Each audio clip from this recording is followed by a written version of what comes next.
Alright, so this is episode 2 of Beyblade Burst, and this episode is called Dog of the Underworld, Kerbeus. It starts off where episode 1 left off, where Volto defeated Rantaru. So I'm going to read this off from Beyblade Wiki again. So Volto has emerged as the winner of his first round at the local tournament. Shu finds himself shocked that the battle against the boss ended with a burst finish. While Volto excites himself to begin his intensive training, he is invited by Nika and Tokonatsu, his brother and sister, to see a puppet show, but the contents of the puppet show was slightly unusual. And as the second round of the local tournament begins, the opponent facing Volto is Kensuke, a puppet controlling blader. Yeah, so after Rantaru lost to Volto, Volto brags about how he won against the boss, and his special attack, which is called Rush Shoot, defeated him with a burst finish. And Volto's character and personality, as we saw in this episode, is kind of similar to Tyson's, because how he's cocky and he's also a big mouth. Yeah.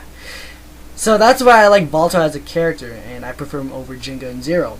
Also, there was a scene where Volto and Rantaru have a rematch. And yeah, Volto loses again.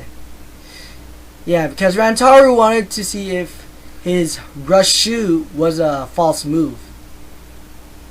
And guess what? He lost again to Rantaru. So after he lost again, he trains and learns about basics again.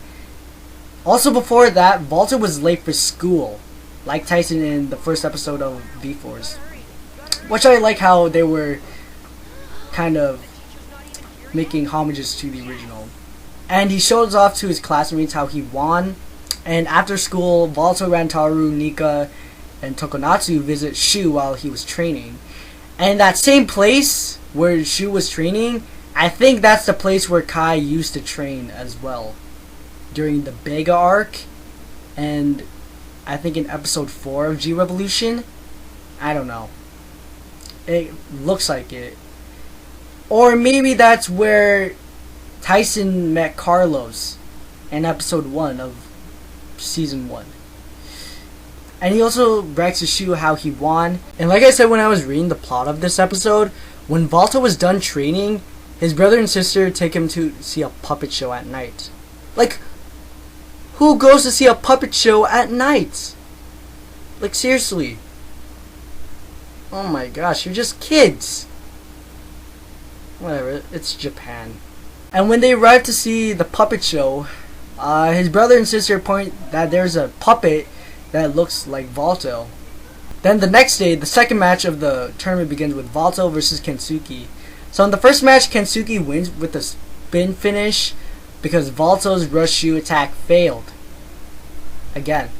Then after he lost the first round, we see Wakia and Dinah watching the match. Yeah, so I think either Wakia or Dinah is going to be a villain in this series or not. I don't know. Then the second round starts and Volto says he's going to do his attack again. But the audience says that he's just going to fail again and he should give up. Damn. But Volto tells him to shut up and he'll do it right this time. Then Rantaru, Nika, and Tokonatsu cheer him on, and Shu trusts in Volto and Valkyrie and believes he will win against Kensuke. This episode was really good. I like how they were doing homages to the original, like V-Force, and we learn more about Volto, Shu, and the other characters that appeared. So the moral of this episode is to never give up and not being too cocky about winning a match. What did you guys think? Did you enjoy the episode? And who is your favorite blader in Beyblade Burst? So I will be reviewing the entire series of Burst in Japanese first, and then when the dub comes out, I'll do the same as well. And after that, I'm going to do the reviewing and thought series. Yeah, so make sure to follow me on Twitter, Instagram, and Twitch. The link will be in the description below. And watch my review of episode 1 of Beyblade Burst and my thoughts and first impression on Beyblade Burst before it came out, like the anime. And also check out my Beyblade review and thought series as always. Yeah, thank you guys for watching. Comment, rate, subscribe, and like always, I'm out. Peace.